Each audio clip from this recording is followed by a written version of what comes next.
옥중에서 부르는 감사라는 제목으로 은혜의 말씀을 나누기 원합니다. 옥중에서 부르는 감사.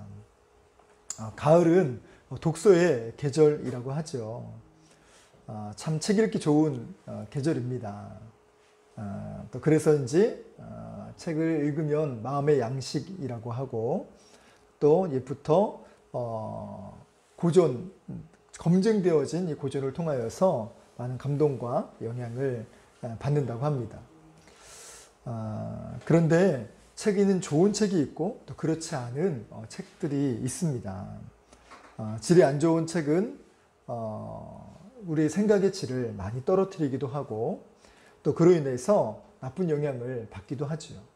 책만 그런가 하면 음악도 마찬가지입니다. 경건한 음악, 또 클래식 음악을 들으면 마음이 정화되기도 하고 편해집니다. 때론 정신이 맑아져서 제가 자세하게는 잘 모르겠는데 공부할 때는 슈베르트 음악을 듣고 태교할 때는 모차르트 음악을 듣고 맞나요? 그래서 저희 큰아들 태교할 때도 저희는 모차르트 음악을 많이 들려줬어요. 근데 저랑 이제 똑같이 온겸이랑 똑같은 나이에 목사님이 한 분 계시거든요. 그 자녀는 락으로 목사님임에도 불구하고 그 CCM 중에 예렘이라고 하는 그 락으로 이렇게 태교를 하셨다고 그래서 자랑삼아 같이 이렇게 이야기했던 그런 이야기가 기억이 납니다. 이처럼 음악을 정말 치료제로 쓰일 정도로 좋은 음악이 있는가 한 반면에 나쁜 음악도 있지요. 영화 글루미 선데이라고 하는 그 영화의 OST가 있는데 그 노래가 좀 파급력이 있었던 것 같습니다. 이것이 이제 헝가리에서 이 음악이 발매가 되고 무려 8주 동안 음악을 들으면서 167명가량이 되는 사람들이 자살을 하게 되었다고 합니다. 이게 헝가리 문제만이 아니라 전 세계적으로 이 음악의 파급력으로 수많은 사람들을 자살하게 만든 그 음악으로 유럽에서는 이것이 방청이 안 되도록 금지하는 법을 마련할 정도로 엄청난 사건이 있었습니다. 또 이제 저희 어렸을 세대에는 데스메탈이라는 것이 있었죠. 지금도 있는지는 잘 모르겠습니다만 제 친구 선배들 중에서 이 데스메탈에 빠져 있는 사람들이 좀 있었어요. 그리고 사탄 음악이라고 하고 있는 그 음악들로 그 중에 대표적인 사람이 레이디 가가라든가 또 제가 알지 못하는 아주 유명한 또 이렇게 락 가수들이 있다고 합니다. 그 사람들이 사탄의 음악에 빠져서 또 그 음악을 듣는 사람들의 특징이 뭐가 있냐면 음악을 듣고 나면 이렇게 좀 파괴적으로 또 거칠게 바뀌어지게 된대요. 그래서 이제 순수했던 사람도 막 정말 그야말로 수시로 욕하는 건 아니지만 이게 이제 그 분이 차면 이걸 절제하지 못할 정도로. 그래서 거기서 보여주고 있는 퍼포먼스가 막 기타를 막 때려 부시고요. 몇백만 원, 몇천만 원짜리 하는 기타도 막 때려 부시는 퍼포먼스를 하기도 합니다. 때로는 이제 사탄에게 바치는 그 음악으로 심지어 닭의 목을 베서 그 피를 그 자리에서 막 뿌리기도 하고 그렇게 정말 콘서트를 마치 제식처럼 그렇게 하는 가수들도 있다는 얘기를 들었습니다. 이처럼 음악도 좋은 음악, 나쁜 음악이 있지요. 사람도 마찬가지 아니겠습니까? 좋은 사람이 있는가 반면에 나쁜 사람도 있지요. 대표적인 경우가 히틀러 같은 경우가 있지요. 학계에서는 한 600만 명이 되는 유태인을 정말 죽게 했다라는 기록들이 있고요. 또 IS라고 하는 과격단체 그리고 오사마 빈 라덴 후세인이라는 사람도 전쟁을 일으키면서 수많은 사람들을 죽게 하는 그런 일들이 벌어지게 됩니다. 이것이 잘못된 사상, 또 잘못된 책, 잘못된 교육, 또 잘못된 환경에 의하여서 그야말로 괴물이라고 불릴 정도로 그런 사람들이 만들어지는 것이 아닌가라는 생각이 듭니다. 그래서 방도의 시인은 이 나쁜 사람을 정리하기를 이렇게 이야기했습니다. 나뿐인 사람, 나쁜 사람을 나뿐인 사람으로 정의하기도 하지요. 그 말에 고개가 끄덕여지는 것은 오로지 자기밖에 없기 때문에 남들의 고통, 남들의 죽음, 남들의 힘든 상황을 외면하고 살고 있다는 것이죠. 그리고 오로지 나만 잘 되고 나만 성공하면 된다는 이 편의주의, 또 성공주의에 많은 것들이 무너지고 있는 것은 아닌가라는 생각이 듭니다. 영적인 부분으로 본다면 고든 맥도날드라고 하는 목사님이 하나님이 축복하시는 삶이라는 책에서 영혼에도 질이 있다라는 말씀을 하셨어요. 그 중에 가장 탁월한 영혼은 어떤 영혼이냐? 바로 감사하는 영혼을 가장 탁월한 영혼으로 언급하셨습니다. 이만큼 감사는 사람을 다르게 하고 또 뛰어나게 하는, 또 도드라지게 하는 중요한 힘이 있습니다. 그래서 이 감사를 많이 하는 사람일수록 성숙한 사람이 되게 할 뿐만 아니라 다른 사람까지도 변화시키는 힘이 있게 되지요. 이 좋은 감사임에도 불구하고 감사라는 건 자기 마음대로 또 하고 싶은 대로 또 정말 언제든지 감사가 나오면 좋잖아요. 그렇지 않은 그런 부분들이 있죠. 그럼 어떤 사람이 감사하느냐? 깨닫는 자가 감사하게 되죠. 가령 예를 든다면 젊었을 때에 그렇게 부모님 속을 새기던 자녀가 있죠. 근데 그 자녀가 결혼해서 또 자녀를 낳으면서 부모의 사랑을 깨닫고 난 다음에 정말 부모님이 나에게 이렇게 잘해주셨구나. 그래서 그 불효자가 지극한 효심의 자녀로 바뀌는 경우들을 참 많이 보게 됩니다. 그 감사를 깨달았기 때문이죠. 또 어떤 경우가 있습니까? 죽을 뻔한 고비, 또 죽을 뻔한 질병에서 노임을 받은 사람이 하루하루의 삶, 그야말로 매일 정말 죽고 싶어 안달이 났던 그 삶에서, 그래서 정말 지옥과 같은 삶이다라고 언급했던 그 사람들이 이 죽음을 벗어나고 난 다음에 삶이, 하루가, 지금 1분 1초가 소중하구나 라고 깨닫게 되는 것이 또 그것을 정말 깨닫기 때문에 그 감사를 고백하는 사람이 된 것이죠. 그런 면에서 우리 믿음의 사람들은 죽음에서 건짐받은 사람일 뿐만 아니라 말씀으로 큰 깨달음을 얻은 사람들이니 진정한 감사를 할 수 있는 사람들이 아닌가라고 생각이 듭니다. 이 모든 것들이 예수님의 십자가 사랑의 덕분입니다. 예수님은 그야말로 나밖에 모르는 사람, 나뿐인 사람인 우리를 변화시켜 주셨고, 이제 정말 조금이나마 나 아닌 다른 사람을, 또 다른 사회를, 또 나라와 민족을 생각하는 그런 사람들로 조금씩 바꿔가고 계십니다. 그래서 조금씩 좋은 사람으로 변화시키는 분이 바로 예수님의 사랑이요, 또 십자가 능력입니다. 그렇게 예수님을 알아가는 것은 너무나도 중요합니다. 로마서 10장 13절에는 이렇게 고백합니다. 누구든지 주의 이름을 부르는 자는 구원을 받으리라. 유대인이나 헬라인이나 차별 없이 하나님께서 구원을 주신다라고 말씀하고 계십니다.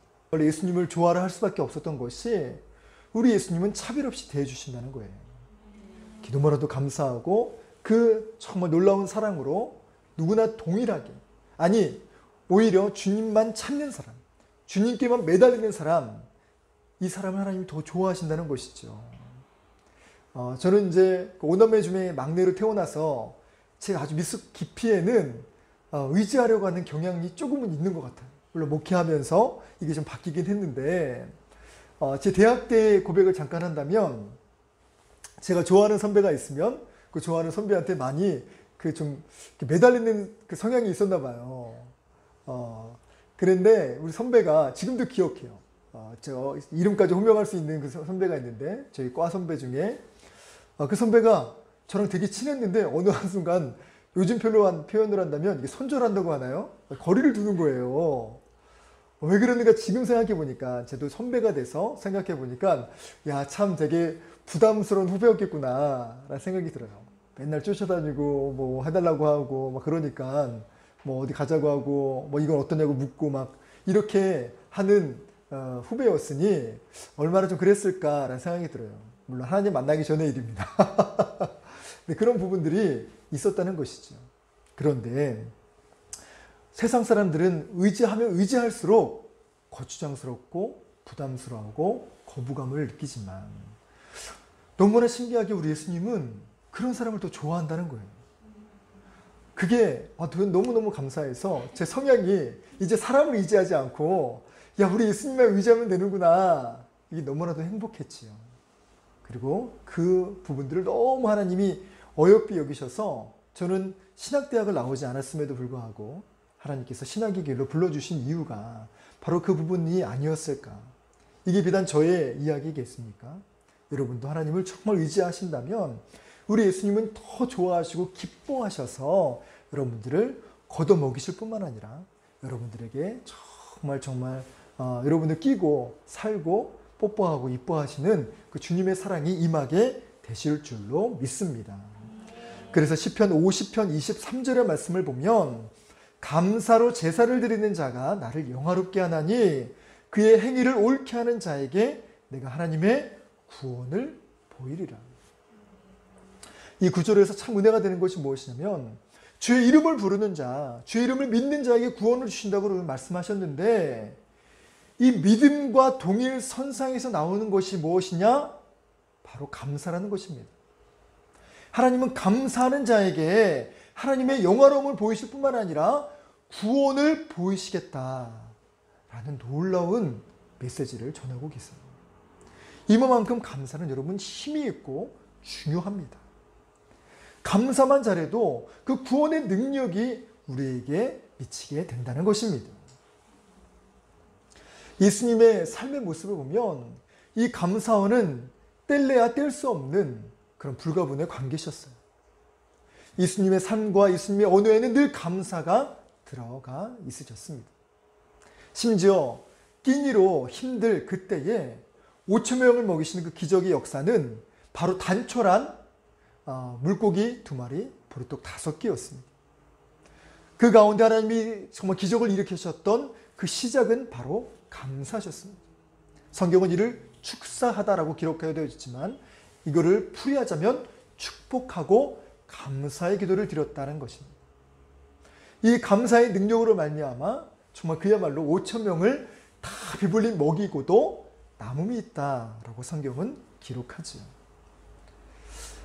또 예수님은 자신을 욕하고 욕보이고 멸시한 사람들마저도 그 감사의 언어로 순화하셨습니다. 그래서 오히려 그들을 용서하셨죠. 그들의 흉기를 향기로 바꾸어 주셨습니다. 도끼로 나무를 팰 때마다 향기가 나는 나무가 있지요. 바로 향나무입니다. 정말 자신을 향하여서 질타와 멸시로 정말 도끼질을 하는 그 사람들에게 오히려 정말 보이지 않는 또 그럼에도 불구하고 정말 그득한 그 예수 그리스도라는 보혈의 향기로 그들을 덮으시고 새롭게 하셨습니다. 아무리 힘든 상황에도 감사하는 마음은 그 사람의 판도를 바꾸는 게임 체인지의 역할을 합니다. 삐뚤어지고 불평하고 원망하는 이 모든 마음을 바로 잡아줍니다. 감사하면 제일 먼저 떠오르는 분이 계시죠. 바로 사랑의 원자탄이라고 불리우는 손양원 목사님이십니다. 이 목사님이 누구신고 간략하게 설명을 드린다면 6.25 때 공산당에게 자신의 사랑하는 2 아들을 잃었습니다. 그렇게 순교를 당하고 장례식장에서 드렸던 10가지 감사 제목은 시대를 지나서 수많은 사람들에게 아직까지도 회자되고 또 은혜를 끼치고 있습니다. 그를 간략히 소개한다면 이렇습니다. 나 같은 죄인의 혈통에서 순교의 자식들을 나오게 하셨으니 하나님께 감사합니다. 2번째, 3남 3녀 중에서 가장 아름다운 2 아들 장자와 차자를 바치게 된 나의 축복을 하나님께 감사합니다. 3번째, 허다한 많은 성도들 중에 어찌 이런 보배를 주께서 하필 내게 주셨으니 그 점 또한 감사합니다. 네 번째, 한 아들의 순교도 귀하다 하거늘 하물며 두 아들의 순교리요. 하나님 감사합니다. 다섯 번째, 예수 믿다가 누워 죽는 것도 큰 복이라 하거늘 하물며 전도하다 총살 순교 당함이리요. 하나님 감사합니다. 여섯째, 미국 유학 가려고 준비하던 내 아들 미국보다 더 좋은 천국 갔으니 감사합니다. 일곱 번째, 나의 사랑하는 두 아들을 총살한 원수를 회개시켜 내 아들을 양자 삼고자 하는 사랑의 마음 주신 하나님께 감사합니다. 실제로 그 아들, 그 죽인 살인자 안재선이라는 사람을 양자로 입적시키지요. 여덟째, 내 두 아들 순교로 말미암아 무수한 천국의 아들들이 생길 것이 믿어지니 우리 하나님 아버지 감사합니다. 아홉째, 이 같은 역경 중에서 이상 8가지 진리와 하나님의 사랑을 찾는 기쁜 마음, 여유 있는 믿음 주신 우리 주 예수 그리스도께 감사합니다. 마지막, 나에게 분수에 넘치는 가분한 큰 복을 내려주신 하나님께 모든 영광을 돌립니다.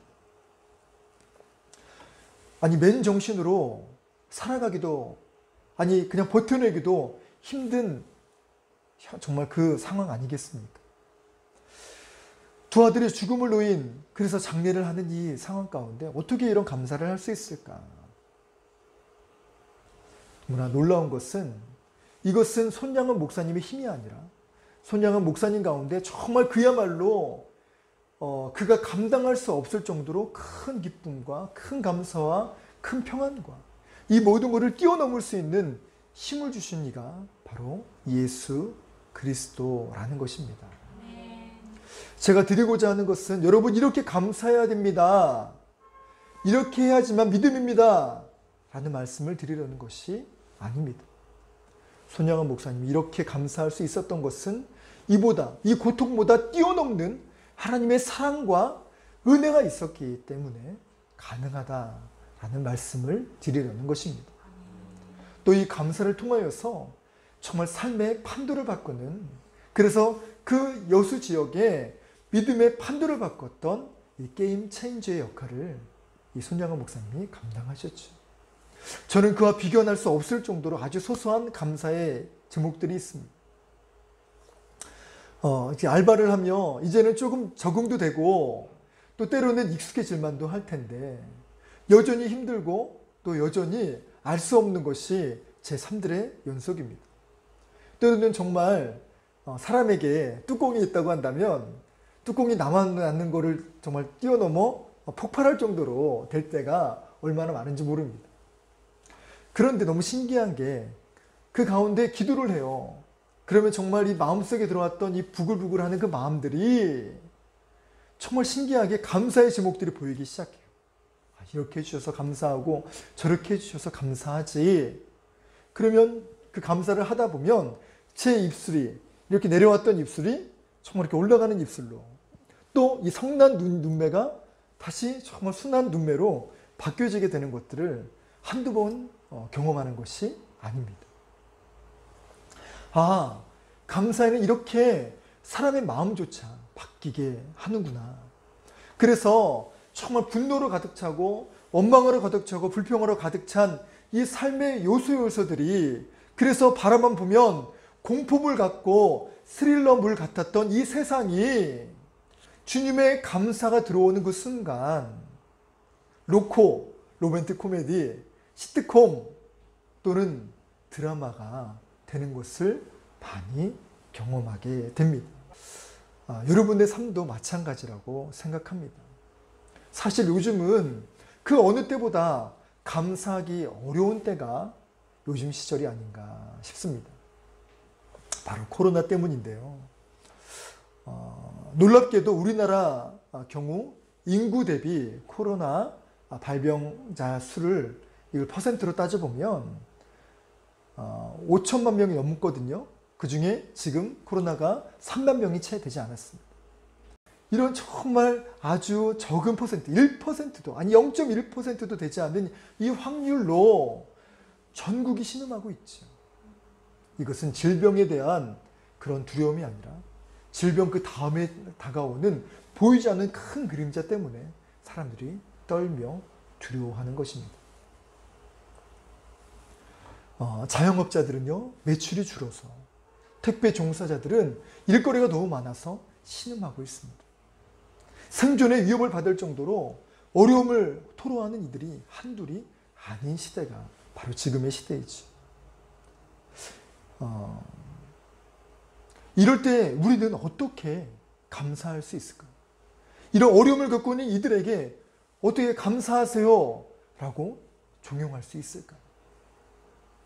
놀랍게도 성경을 보면 이런 상황임에도 불구하고 감사의 고백으로 정말 믿음의 판도를 바꾼 이야기가 나옵니다.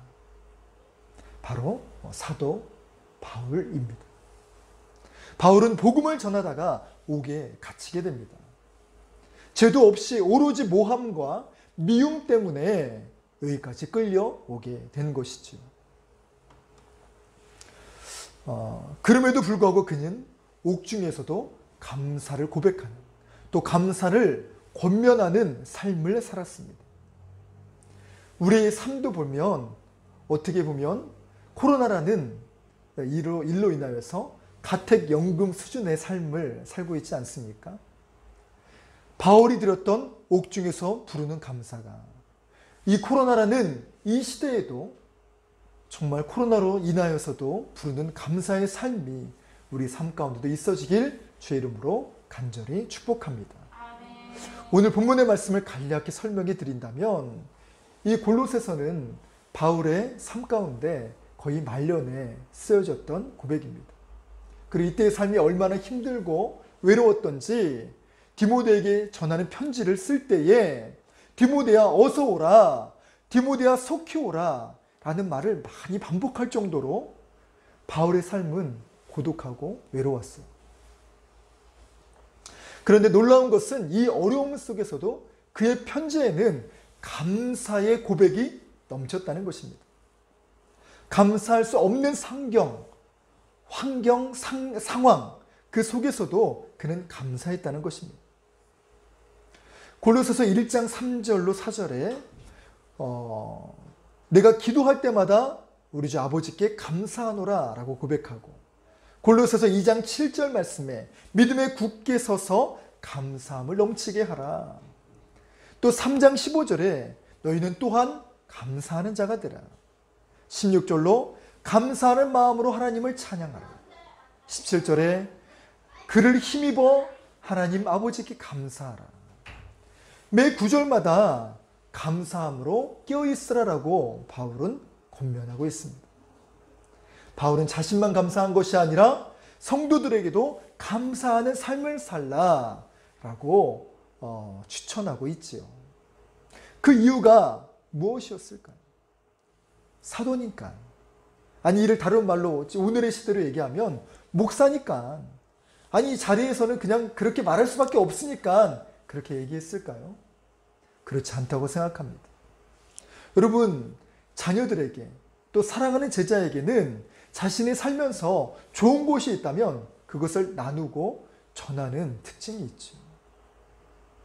바울이 이렇게 감사하라라고 이렇게 주변 사람들까지 이야기할 수 있었던 그 이유, 그것도 한 번이 아니라 정말 수십 번을 거쳐서 감사하라라고 고백하는 그 이유는 자신이 먼저 감사의 능력 또 감사의 은혜를 경험했기 때문일 것입니다.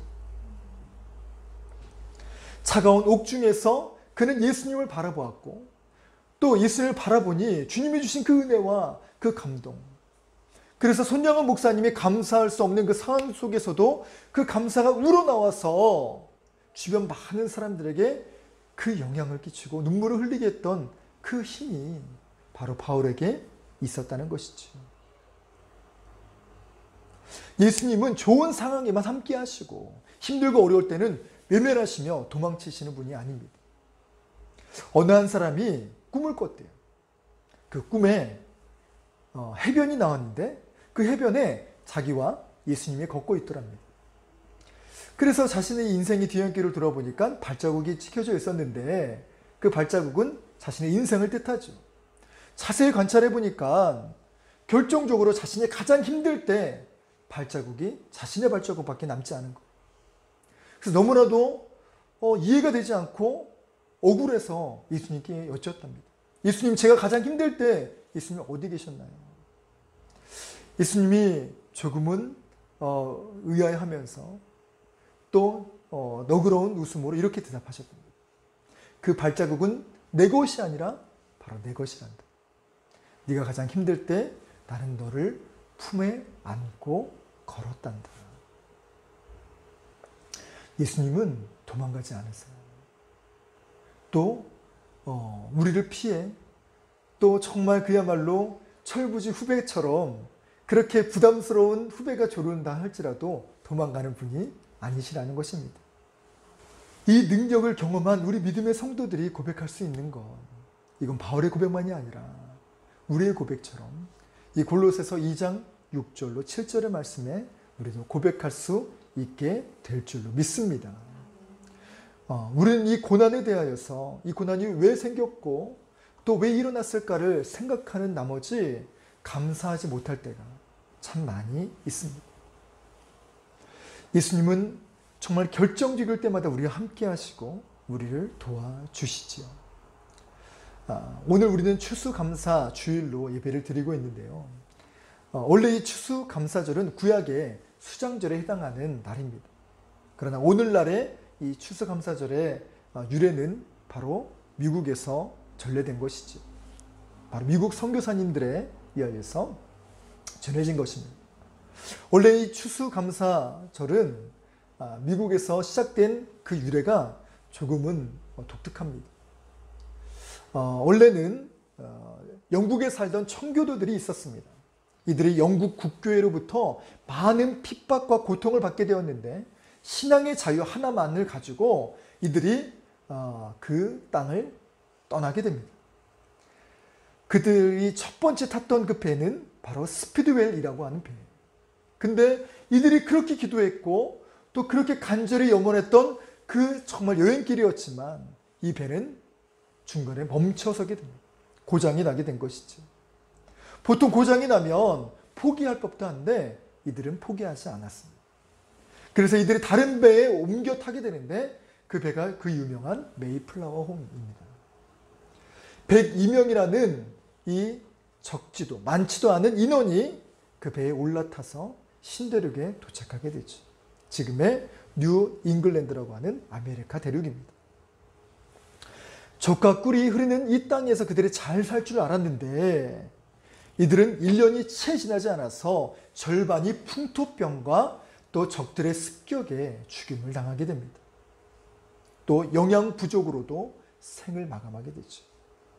간신히 살아남은 사람들은 인디아나에서 강냉이를 얻어다가 씨를 뿌리게 됩니다. 그때 거둔 수확이 많지도 않고 겨우내 근근히 버틸 만한 3개월치 분량이라고 합니다. 그것 앞에서 그들은 하나님이 여태까지 지켜주신 그 은혜에 감사하며 우리 예배 드리십시다. 감사를 드리십시다. 라고 시작된 것이.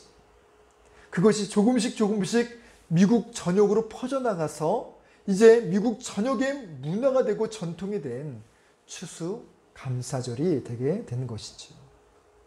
청교도들은 좋을 때만 감사한 것이 아니라 또 여건이 받쳐졌기 때문에 감사를 드린 것이 아닙니다. 이것은 오늘날도 마찬가지입니다. 추수감사 절기를 맞이한 이때에 어떻게 이 상황에서 감사를 드릴 수가 있어요? 코로나로 제 삶이, 우리 가정이 이렇듯 어려운데 라는 가정도 있을 것입니다. 그러나 우리가 진정한 하나님께 감사를 드리기 시작할 때 우리 시편의 고백과 같이 하나님의 구원의 사건, 이 구원은 죽어서만 생기는 구원이 아니라 구약시대에 언급되는 구원은 어려움에서 건진받는 구원까지 포함되는 구원을 말합니다. 우리가 감사를 드릴 때 하나님은 일하기 시작하실 것입니다. 바울이 했던 이 감사를 할 수 있었던 이 비결을 오늘 본문을 보면 이렇게 고백하고 있어요. 예수를 주로 모셔야 된다는 것입니다. 내 삶의 주인, 내 감정의 주인은 내가 아니라 오로지 예수님입니다 라고 고백하는 것입니다. 살면서 내 마음대로 하고 싶고 내 분을 풀기 위해서 정말 버럭할 때가 얼마나 많은지 모릅니다. 그러나 이 모든 과정 가운데 성숙된 사람은 감정대로 하지 않지요. 직장에서도 감정대로 하는 사람은 금방 정리를 당합니다. 그래서 직장생활 많이 한 사람일수록 또 사회생활 많이 한 사람일수록 제가 이제 대학 다닐 때 사회생활을 오래 하다가 온 27살 된 그 동기가 있어요. 그 여자 동기였는데 저는 이제 그분을 언니라고 불렀거든요. 고언니, 예. 고언니라고 불렀는데 그 언니가 정말 사회생활을 하다가 와서 그런지 달라요. 똑같은 신입생이지만 왜 다를까요? 사회생활을 하면서 다듬어지고 자기 감정을 컨트롤하는 힘이 생겼다는 것이죠. 가게 하는 분들은 어떻습니까? 사업하시는 분은 어떻습니까? 제가 사업하시는 분들은 많이 만나게 되는데 사업을 잘하면 잘하실수록 대하는 게 달라요. 아주 매끄럽고 센스가 있습니다. 위트가 넘쳐요. 당혹스럽게 할 때, 고객이 힘든 컴플레인을 할 때마다 이것을 대처하는 능력이 매우 뛰어납니다. 왜 그럴까요? 그들에게 이 사업장의 주인은 자신이 아니라 고객이라는 이 관념이 뿌리 박혀 있기 때문에 그래요. 이 하나의 고객이, 이 한 사람의 고객이 수많은 고객으로 연결되었다는 이것을 잘 알기 때문입니다. 여러분 직장인들도, 여러분 사업가들도, 또 가게의 대표도 자신의 이 삶들 가운데 그것으로 인하여서 컨트롤하는 힘이 생깁니다. 하물며 믿음의 사람은 어떻습니까? 내 감정의 주인, 내 삶의 주인은 내 것이 아니라 주님이십니다. 저는 주님께 고용받은 고용 직원이요, 부목사요, 또 그렇게 살아가는 그런 한 사람일 뿐입니다라고 고백하는 삶이 될 때 우리의 삶이 달라지게 되지 않겠습니까? 그래서 예수님을 주인, 예수님을 대표로 모시고 살아야 된다는 것입니다. 그리고 예수 안에 뿌리를 박아야 됩니다. 뿌리를 박는다는 것은 정착하는 것을 뜻합니다. 이곳이 좋다더라, 저곳이 좋다더라, 이곳저곳 기웃하면서 좋은 곳을 쫓아다니면 정착하기가 힘듭니다. 직장인도 좋은 직장을 만나면 그 직장에 뿌리를 내리죠. 사람도 좋은 사람을 만나면 그 가운데 자신의 인생에 뿌리를 내려 결혼이라는 것을 하게 됩니다. 예수로 살기로 한 사람은 예수님께 뿌리를 두어야 합니다. 얼마 전 유튜브를 보니까 연예인들을 초청해서 점을 봐주는 그런 팟캐스트가 나왔다고 하더라고요. 제가 그걸 보고 호기심상 봤는데 와 진짜 끔찍하고 이런 밖에 표현이 되지 않을 정도로 그 모습이 있어요. 그렇다고 그들이 못 알아맞추냐? 아니요. 진짜 귀신이 고칼 노릇처럼 잘 알아맞혀요. 막 섬뜩하기도 합니다. 근데 중요한 것이 있어요. 그러면 그 점을 치는 그 점쟁이들은 잘 살아야 되잖아요. 근데 그렇지 않아요. 무속인에서 정말 그야말로 예수의 음성을 듣고 돌아온 믿음의 집사님이 계세요. 그분이 간증을 하시기를 내가 무당으로 살아갈 때 얼마나 괴롭고 힘든지 모르. 신병이라고 하죠. 그래서 그들의 정말 정말 귀신을 쫓아 사는 그 점쟁이들의 삶은요, 가정이 파탄되어지고 가정의 고통이 끊이질 않는다고요. 왜요? 귀신이 괴롭히기 때문에. 너 내 말대로 하지 않을 거야? 근데 그 강도가 계속해서 심해져요.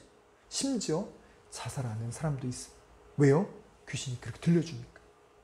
그렇게 예속당하고 끌려다니는 삶을 일평생 하게 된다는 것입니다. 얼마나 흉측하고 얼마나 끔찍합니까? 그러나 믿음의 삶을 살아가는 사람, 예수께 뿌리를 두는 사람은 삶이 달라지게 됩니다. 때로는 물론 흔들리기도 하고 어려움이 닥치면 정말 귀가 팔랑거릴 때가 있어요. 이렇게 살면 된대. 이게 좋은 방법 아니야? 그러나 그런 상황이 생긴다 할지라도 예수님께 뿌리를 내리시기 바랍니다. 할렐루야. 마지막 세 번째 바울이 가르쳐주는 교훈은 예수님의 말씀을 굳게 실천해야 된다는 것입니다. 이제 뿌리를 내렸다면 이제 그것이 단단하게 굳어져 살아야 된다고 하는 것이에요. 어느 사람이 태풍이 왔을 때 한 나무들을 관찰해냈는데 이상하게 어느 군락에만 나무가 하나만 쓰러진 것이 아니라 나무가 전체가 다 송두리째 쓰러졌다고요.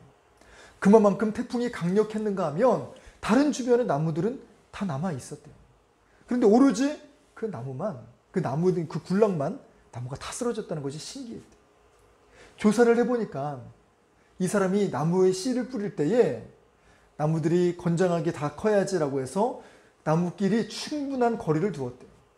근데 그게 좋은 것이 아니라 사실은 나빴던 것이죠.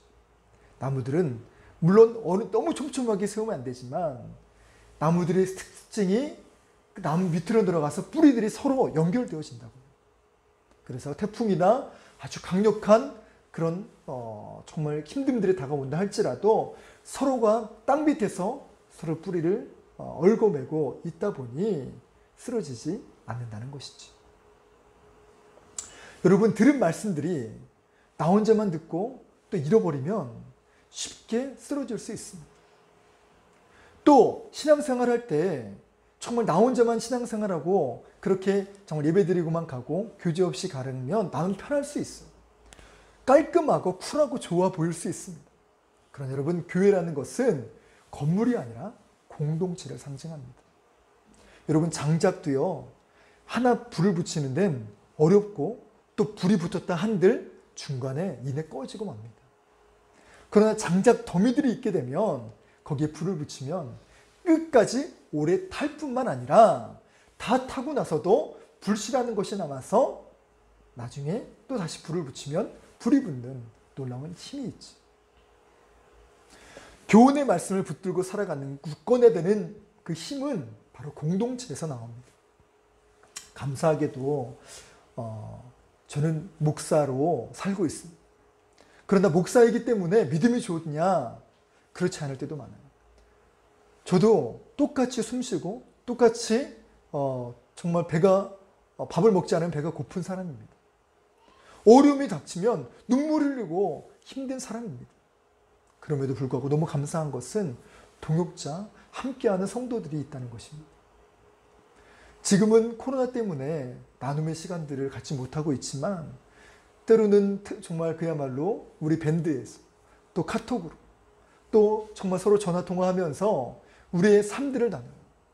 이 삶들이 좋은 간증들만 있었던 것이 아니라 이렇게 힘들어요. 저렇게 어려워요. 목사님 기도해 주세요. 집사님 기도해 주세요. 이런 기도를 통하여서 정말 믿음의 뿌리를 서로 올가매다 보니 어려움이라는 환난과 태풍이 닥친다 하더라도 서로 튼튼하게 세워져 가고 있다는 것입니다. 여러분, 주의 말씀의 교훈을 굳건히 실천하는 그 삶은 서로 함께 세워져 가는 것입니다.